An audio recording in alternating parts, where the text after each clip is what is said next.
Hola, hola, ¿cómo están? Mi nombre es Carmen Gloria Jarpa y les doy la más cordial bienvenida a un nuevo capítulo del programa Puentes Sociales y Educativos. El día de hoy tenemos un tema muy interesante que se refiere al aprendizaje del español en población haitiana. Para ello les voy a presentar a nuestra invitada especial del día de hoy.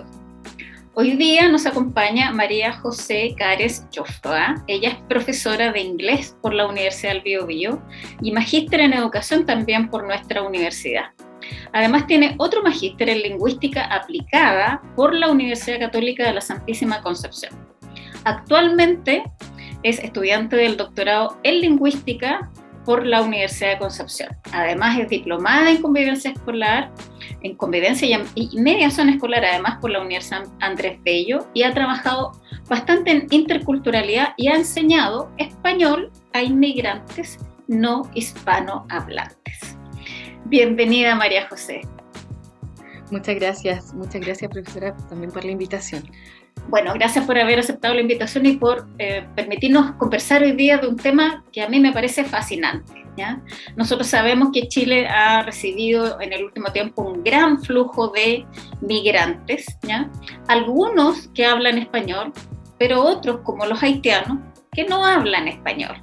Y entiendo que tú has desarrollado una línea de investigación respecto de este tema. A ver si nos puedes poner en ese contexto. ¿A qué nos referimos cuando estamos hablando del aprendizaje de español, ¿no es cierto?, en personas que no son hispanohablantes? Claro. Bueno, perdón. Bueno, de hecho, es una investigación bastante rica, digamos, enriquecedora en todo sentido. No solamente, digamos, en el aprendizaje del español, sino que también en el contexto de conocer, digamos, la cultura. Por lo tanto, más allá de todo lo que implica este proceso de enseñanza-aprendizaje del español, se pueden conocer, digamos, en el proceso de interculturalidad, digamos, del que estamos trabajando ahora o que podemos conocer, digamos, actualmente en nuestro país, está ligado mucho a la inmigración. Por lo tanto, actualmente, digamos,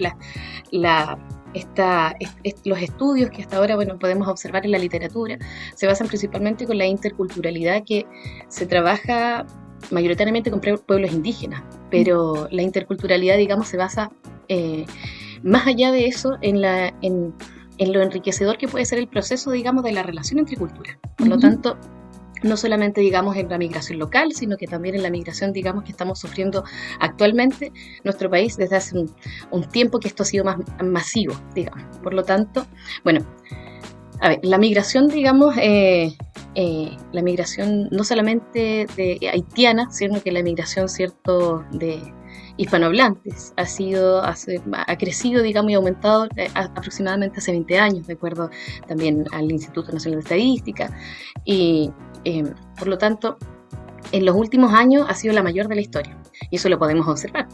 Lo podemos observar en la calle, lo podemos observar en la literatura, ¿cierto?, en los colegios, lo podemos observar en universidades, y cómo eso puede ser, digamos, una temática no solamente, digamos, de investigación, sino que también una temática, digamos, de familias, en la calle, ¿cierto?, en un contexto, digamos, más reducido, que podemos ir, digamos, observando esta relación que existe, digamos, que tienen los chilenos con esta cultura, digamos, que estas culturas que vienen, ¿cierto?, llegando a nuestro país.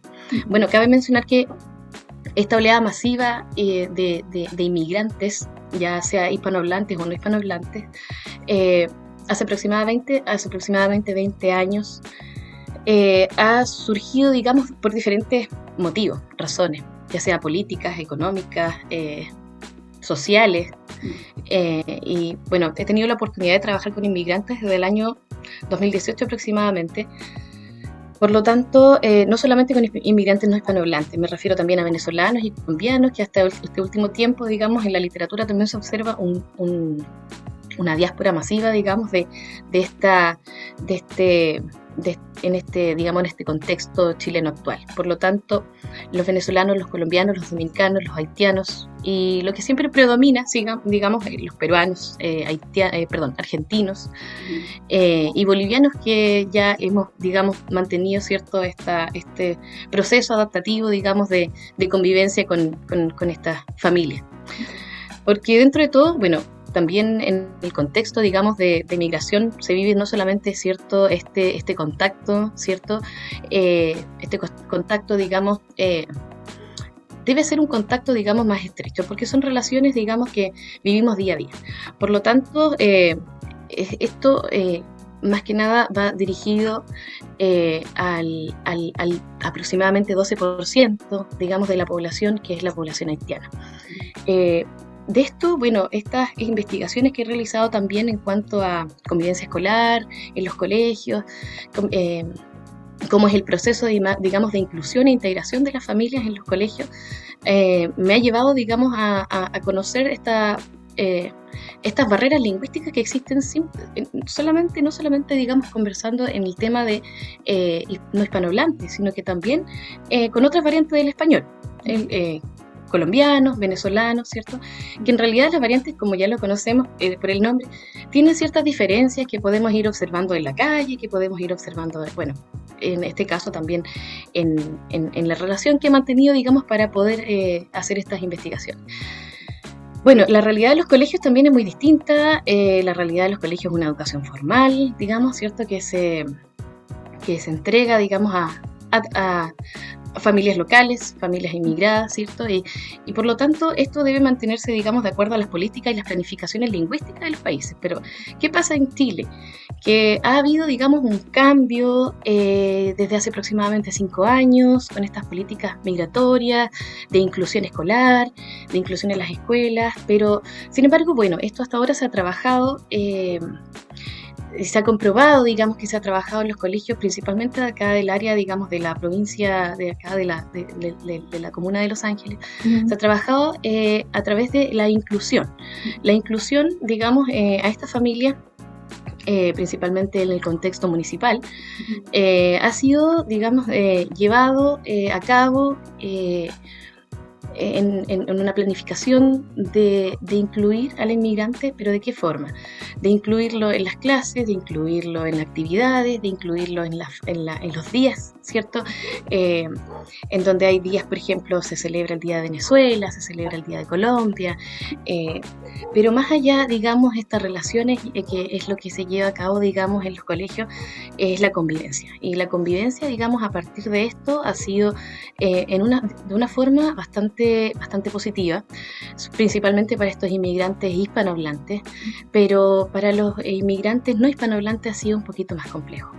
Y esto es lo que, digamos, de dónde, digamos, tenemos el objetivo para la siguiente investigación, que es el desempeño lingüístico de inmigrantes no hispanohablantes, en este caso los haitianos. Podemos llevar, digamos, en contexto esta pregunta, cómo ha sido, cuál es la barrera lingüística, digamos, que existe o la brecha lingüística que existe entre los inmigrantes haitianos y la sociedad local hispanohablante. Bueno, para esto, como ya mencionábamos anteriormente, el proceso de enseñanza-aprendizaje es un proceso formal. Pero ¿qué pasa en el ámbito público? Este es el ámbito, digamos, público. Pero el ámbito privado, digamos, como exponen también la teoría, la literatura, digamos, es de relaciones, de convivencia. Por lo tanto, bueno, esta barrera idiomática ha crecido, digamos, en cuanto a la investigación, por descubrir cuál es esta barrera idiomática, de dónde surge, digamos, por qué, el dónde, el cuándo, ¿cierto?, de distintas perspectivas, en el área salud, en el área educación, en el área... Pero nosotros nos vamos a centrar principalmente en lo que es el desempeño lingüístico de estos inmigrantes no hispanohablantes. Y por lo mismo, bueno, en relación digamos, al objetivo, digamos, de esta investigación, nace principalmente por una discriminación, que de acuerdo a la literatura también, a la discriminación racial, a la discriminación, principalmente a estos prejuicios raciales que existen también con los inmigrantes. De acuerdo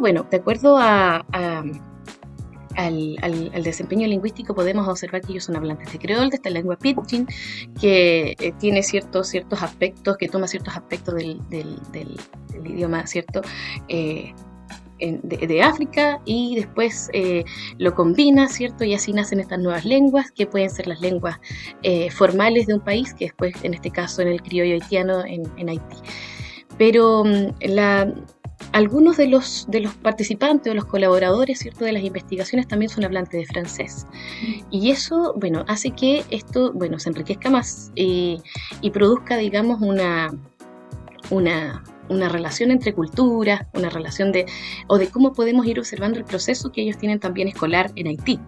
Por lo tanto, las personas que hablan francés, en este caso, ¿cierto?, son las personas que tienen un estrato socioeconómico más alto.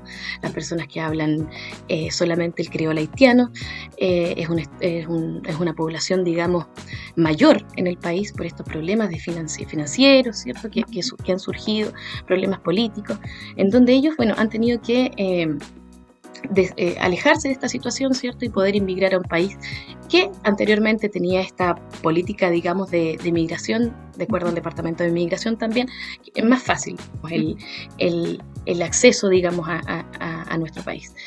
Pero del 2018, bueno, esto comenzó a cambiar, ¿cierto?, que las políticas ahora es más difícil, la entrada también para ellos, también hay una mayor deserción de haitianos también, que no han podido, digamos, lograr establecerse, digamos, de una forma en donde se pudieran cubrir estas necesidades básicas, ¿cierto?, que todo ser humano necesita. Entonces, por lo mismo, bueno, de esta forma nos vamos a centrar entonces en el estudio del desempeño lingüístico y cómo podemos nosotros, en este caso, como sociedad, como docentes, tratar de apegarnos más, ¿cierto?, a este proceso de enseñanza-aprendizaje basado en el enfoque intercultural. Perfecto. Déjame ir, porque yo me imagino que quienes nos están escuchando pueden tener las mismas dudas que yo. ¿Ya? Sí. A ver, bueno, tú estás en Los Ángeles, ¿cierto?, haciendo este trabajo y has tenido contacto con migrantes, particularmente haitianos, en el contexto, ¿no es cierto?, de un espacio escolar en el que tú también te desempeñas, ¿cierto? Y particularmente has hecho cursos de español para esta comunidad haitiana, ¿cierto? ¿Esto es así? ¿Sí? Sí. Perfecto. Sí. Ahora, respecto de lo que has dicho, has mencionado un par de conceptos que me parecen importantes, que es el tema de la barrera idiomática y el concepto de discriminación lingüística, ¿ya? Cuando tú hablas de discriminación lingüística, ¿a qué te refieres? Es decir, ¿existe entonces discriminación lingüística en tu experiencia, digamos, y en los datos que has ido recogiendo respecto de ese desempeño, ¿no es cierto?, en el español de población haitiana que es no hispanohablante? ¿Existe esa discriminación y cómo se manifiesta esa discriminación lingüística? Sí, bueno, hace un tiempo atrás con nuestros estudiantes de español, dos haitianos, digamos, colaboraron en un proyecto para digamos, comentar sus experiencias en cuanto al uso del español. Uh-huh. El uso del español principalmente oral, no escrito, pero en el contexto principalmente laboral. ¿Existe discriminación lingüística por parte de la sociedad chilena? Sí. Sí lo podemos observar de esa forma, de acuerdo a esta investigación sobre la discriminación lingüística. Existe discriminación principalmente en el ambiente laboral, que en ese sentido es el ambiente público, donde ellos también pueden desenvolverse, digamos, y bueno, sí sabemos, la mayoría de los inmigrantes, ¿cierto?, haitianos, se desenvuelven dentro principalmente en el ambiente, en su ambiente, digamos, familiar, en donde son familias bastante extensas, en donde no solamente está el padre, madre, hijo, sino que están el tío, el primo, hermanos del primo. Entonces son familias en donde viven 8 personas, 7, 8 personas, 10 personas. Por lo tanto han tenido que acomodarse, digamos, a nuestra realidad y ellos también desenvolverse económicamente. Pero ¿cómo lo hacen, digamos, para poder adquirir o acceder a un trabajo? Porque esa es una de las razones principales por las que ellos han migrado. Uh-huh. Por lo tanto, ¿cómo lo han hecho? Ellos se insertan principalmente en la zona, acá en la construcción. Uh-huh. y en el área agrícola, principalmente también lo que es la fruta, el trabajo forestal. Por lo tanto, son trabajos en realidad bastante más pesados para ellos, ¿cierto? Con una cultura completamente distinta. Entonces, perdón, ellos deben eh, eh, mantener relaciones laborales. Y para esto, digamos, ellos utilizan el español que aprenden. La mayoría de nuestros estudiantes inmigrantes llegaron hace 5 años, aproximadamente hace 5 años, el 2017, el 2018, a nuestro país. Ellos solamente han mantenido contacto con el español, bueno, en la calle, en el trabajo, y cómo se han apoyado, digamos, de esto es a través del curso de español que se ofrece hace 5 años de manera voluntaria, que va en ayuda al inmigrante haitiano. Para el objetivo principal de este curso es, digamos, deshacer estas barreras lingüísticas que existen entre la sociedad local y el inmigrante. Aprender, digamos, principalmente el español oral, que es más accesible, digamos, para ellos y con lo que van a mantener contacto con nuestra sociedad. Por lo tanto, esta discriminación lingüística que surgió desde esta conversación, desde este análisis discursivo que se trabajó, es principalmente con tratos vejatorios, digamos, groserías, burlas, ironías, ¿cierto? Donde ellos han llegado a perder el trabajo por esa situación. Por lo tanto, perder el trabajo, perder su trabajo, digamos, actualmente para un inmigrante, a veces indocumentado, es un poquito más complejo. Por lo tanto, han tratado de sobrellevar esta situación y todo parte, digamos, de esta barrera lingüística, de estos tratos vejatorios, estos vejámenes, digamos, que sufren por nuestra sociedad. Aparte, surgió dentro del discurso también esta discriminación racial en la calle. Por lo tanto, existe esta discriminación racial y esta discriminación lingüística. Están expuestos, digamos, o están expuestos, digamos, a enfrentar estos tratos de la sociedad local, porque en realidad nuestra sociedad tampoco está preparada para enfrentar también de la misma forma, digamos, enfrentar esta oleada masiva de inmigrantes. Para adaptarse, el proceso de adaptación es un proceso ya de años, que en Europa, por ejemplo, tomó hace más de 20 años, en donde la política lingüística, la educación, digamos, sentó sus bases, digamos, en una política intercultural, ya sea lingüística, educativa. Por lo tanto, nosotros estamos a puertas de una nueva, digamos, de un cambio, digamos, en la política migratoria, en la política estatal, digamos, en general, que cubre este proceso, digamos,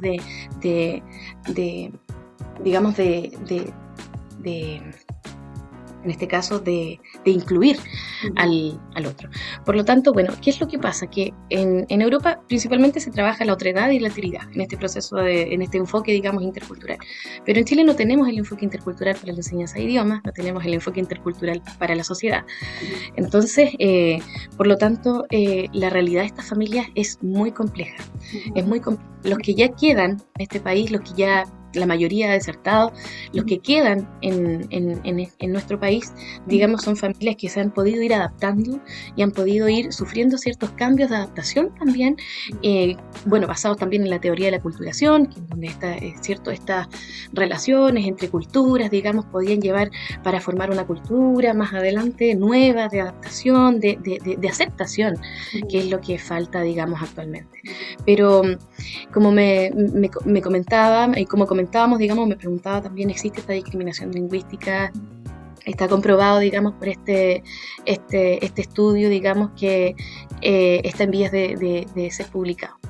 Ahora, María José, respecto de esto, como para irnos aclarando, o tal vez para también ver cuáles son tus impresiones a este respecto, porque claramente, bueno, el foco de la investigación ha sido población haitiana, ¿no es cierto?, que es en general población que no habla español, que no hablaba español antes de llegar a Chile, y a quienes eventualmente les ha costado más, ¿no es cierto?, esta transición, pero también este proceso de adaptación, ¿no es cierto?, a este nuevo lugar donde habitan. Ahora, a lo menos en las sensaciones que a ti te van quedando por haber trabajado con ellos y ellas hace ya un tiempo. La discriminación lingüística que ellos viven es una expresión de la discriminación racial, principalmente. Lo planteo de esta manera, porque aparentemente nuestro país es un país que no es muy amigable en general con el extranjero de color, el negro, digamos. A veces la gente se molesta cuando uno habla de eso, pero es distinto un extranjero rubio, ¿no es cierto?, que un extranjero moreno o negro directamente. Entonces, hay algo que sucede particularmente con los haitianos que podría eventualmente ser un poco distinto con otros migrantes hispanohablantes, como a pesar del tema de los modismos, de ciertos, ¿no es cierto?, lenguajes propios que tienen que ver mucho que ver con la cultura, como venezolanos o colombianos. ¿Sucederá lo mismo con migrantes venezolanos o colombianos respecto a la discriminación lingüística, o es mayor en el caso de haitianos? Claro.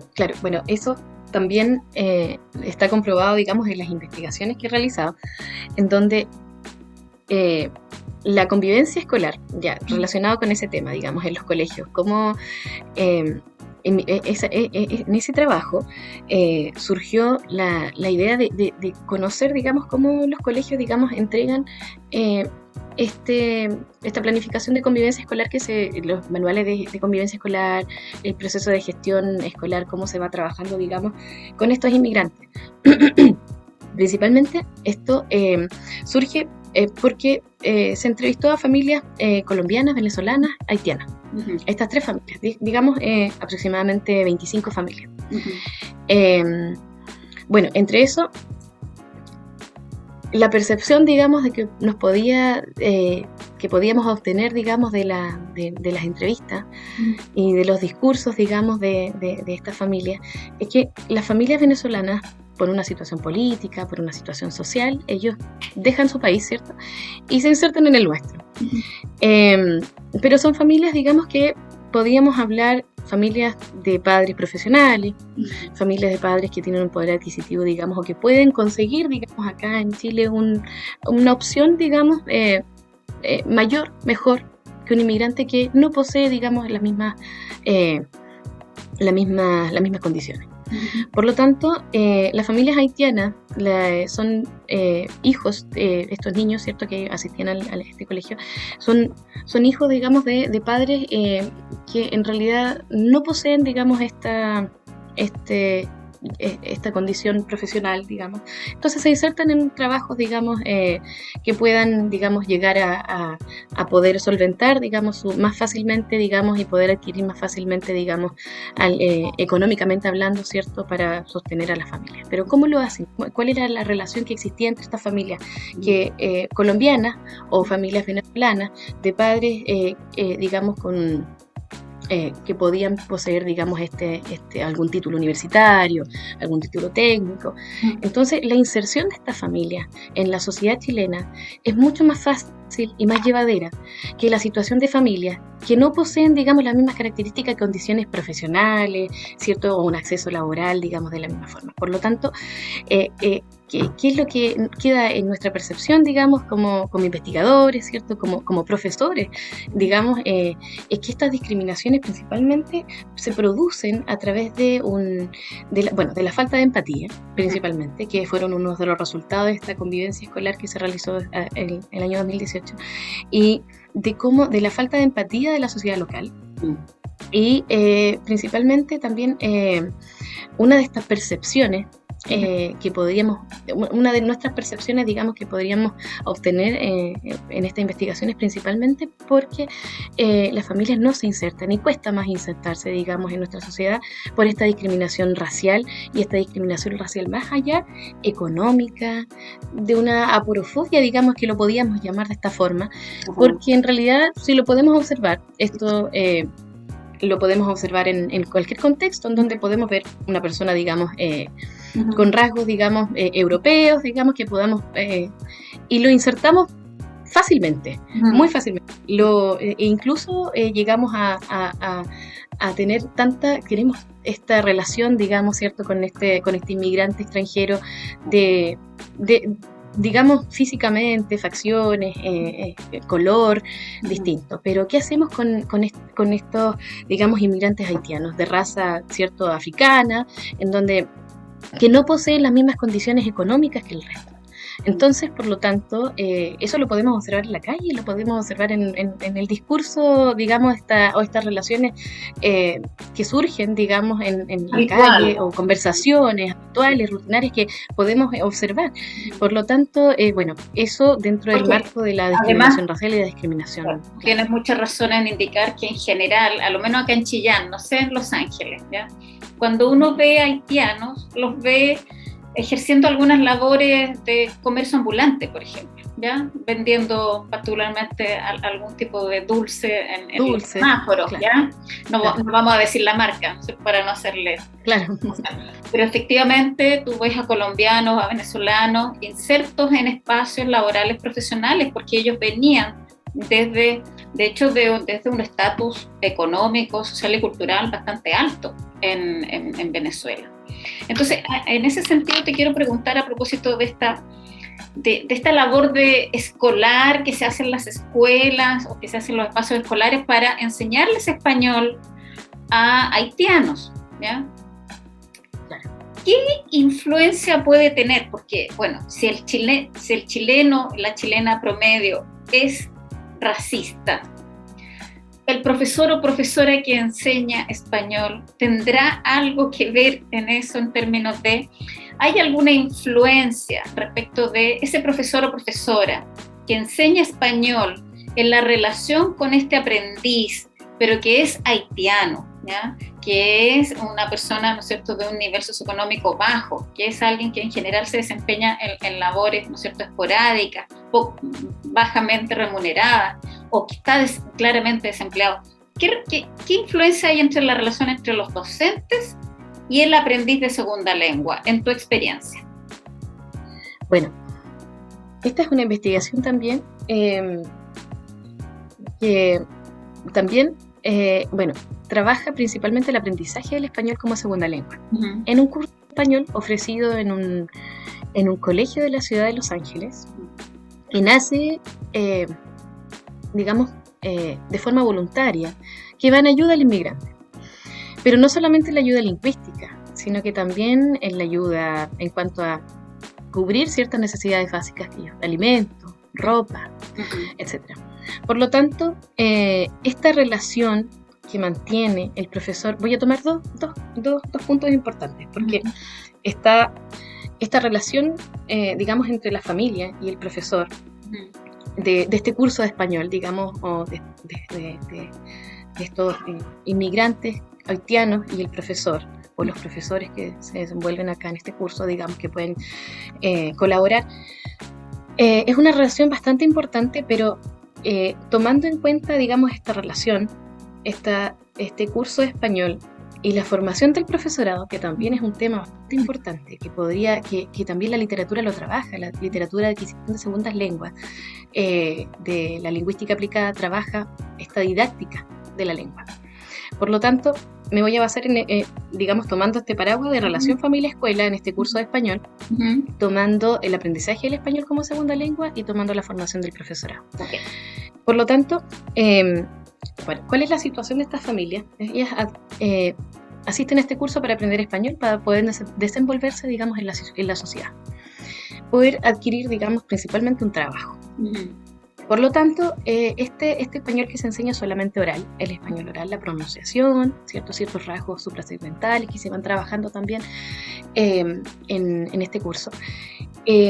Pero, ¿qué pasa con el aprendizaje del español? Este aprendizaje del español, bueno, este curso se ofrece a los inmigrantes, digamos, 1 hora a la semana.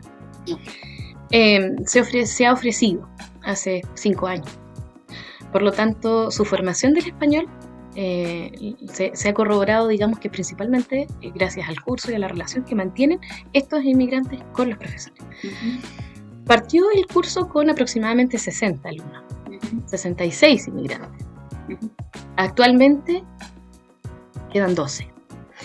Por lo tanto, la mayoría de ellos ha desertado, ya ha conseguido, digamos, un trabajo de mayor tiempo, que ocupa, digamos, la mayor parte del día, por lo tanto, o por turno, no pueden asistir, pero igual se mantiene esta relación, digamos, del docente con los alumnos.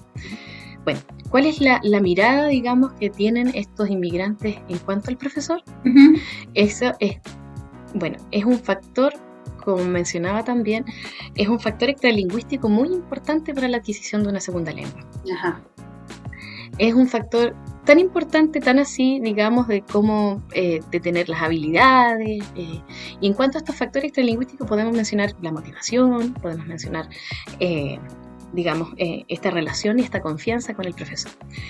Estos inmigrantes, digamos, en el curso se desenvuelven de manera muy amena, relajada, tranquila, ¿cierto?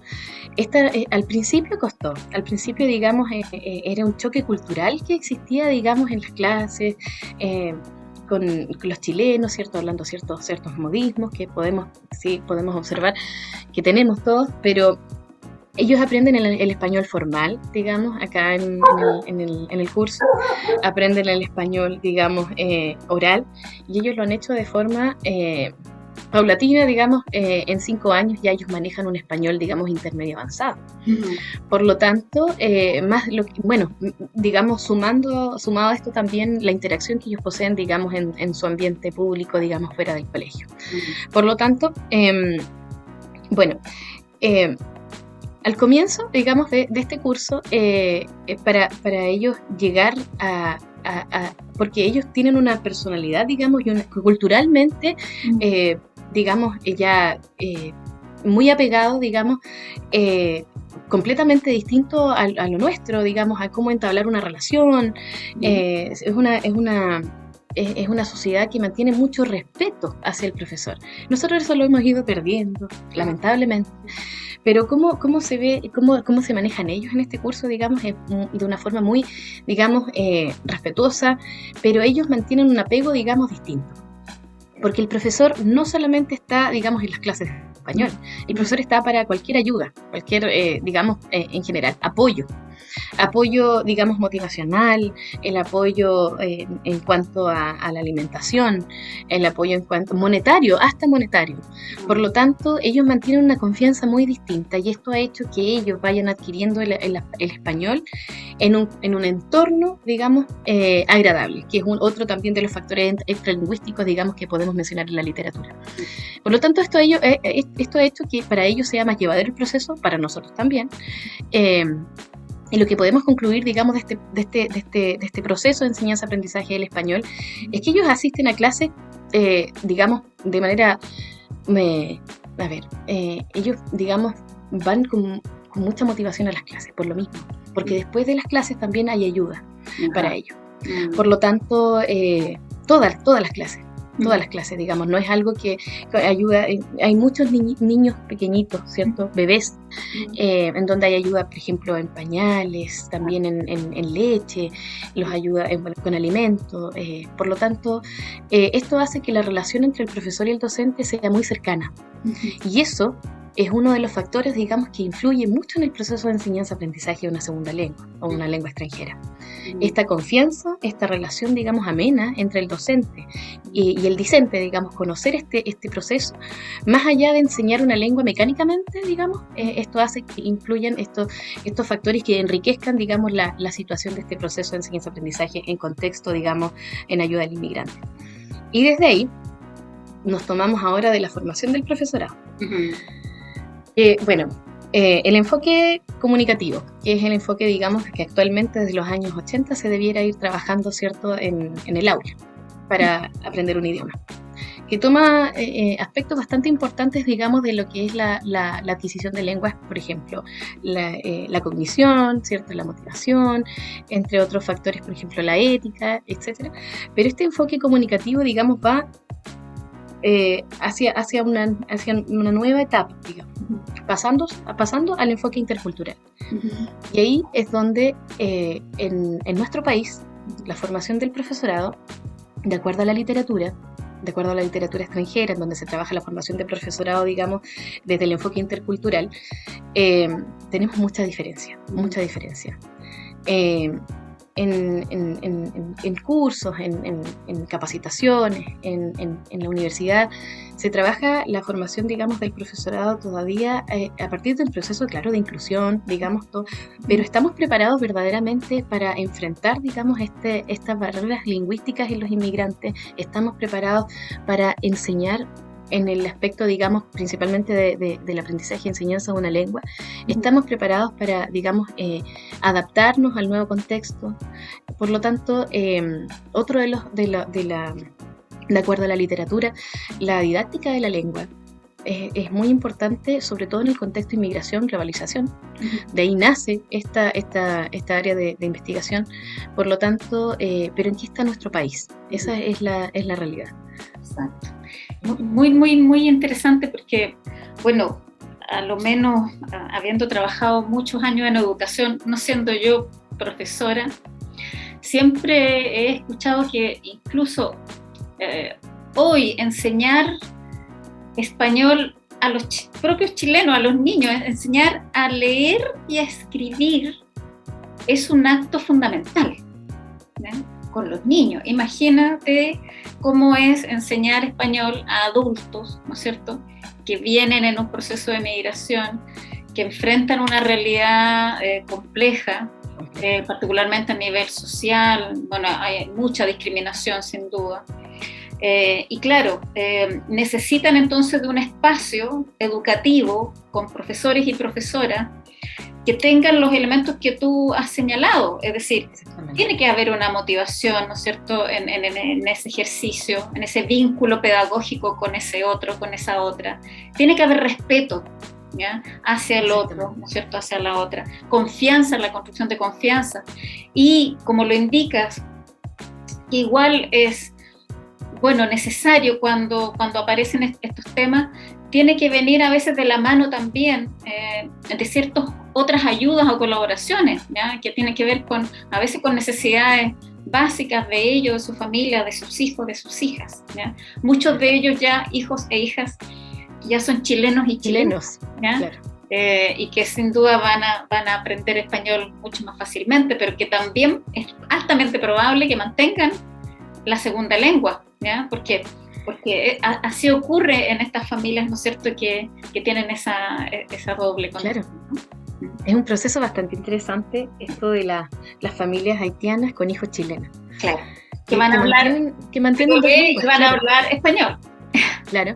En algunos casos bilingües y en algunos casos trilingües, porque también ellos manejan el francés, ciertos dialectos, claro. Sí. Entonces, es bastante enriquecedor si los vemos de esa forma, y principalmente en el contexto de cultura, en el contexto de prepararnos hacia esta cultura, y principalmente en la formación del profesorado también, que tenga, digamos, estas herramientas, que agote los recursos para poder incluir, digamos, pero no solamente en el contexto de inclusión como en el enfoque, digamos, comunicativo, que era solamente incluir, en este caso la vivencia, la otredad, la alteridad, que se trabaja también mucho en Europa, que en nuestro país se trabaja desde el enfoque intercultural, pero principalmente localizado o ubicado en lo que es estas lenguas indígenas. Claro, sí, los pueblos originarios. Claro, perfecto, claro. Entonces, y aún así nos hemos demorado demasiado tiempo, ¿ya? Es decir, iba a mencionar lo mismo, sí. Sí, o sea, no hemos demorado tanto tiempo con nuestros pueblos, con los pueblos que estaban antes que nosotros. Imagínate lo difícil que debe ser, ¿no es cierto?, trasladar ese entusiasmo a los nuevos, a los que vienen llegando.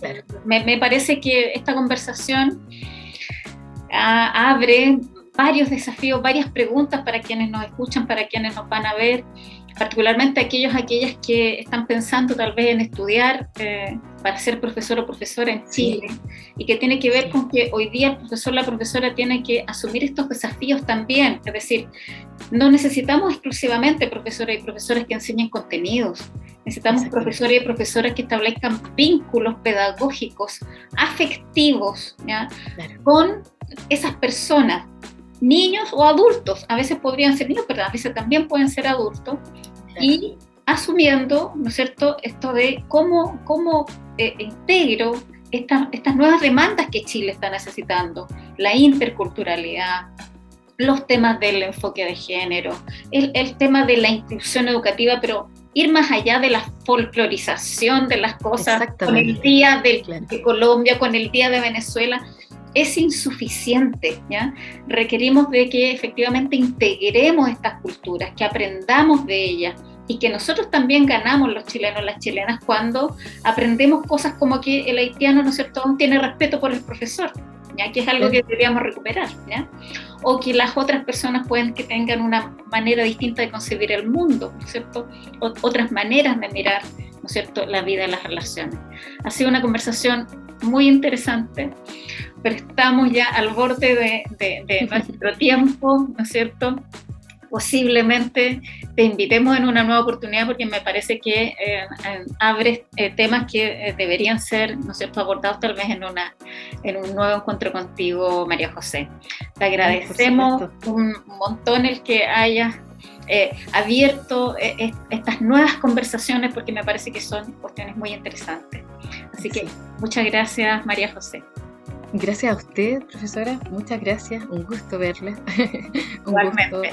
Sí, así es que bueno, estamos en contacto. Despedimos el programa de hoy entonces, y les dejamos invitadas para una nueva oportunidad. Muchas gracias. Muchas gracias. Gracias.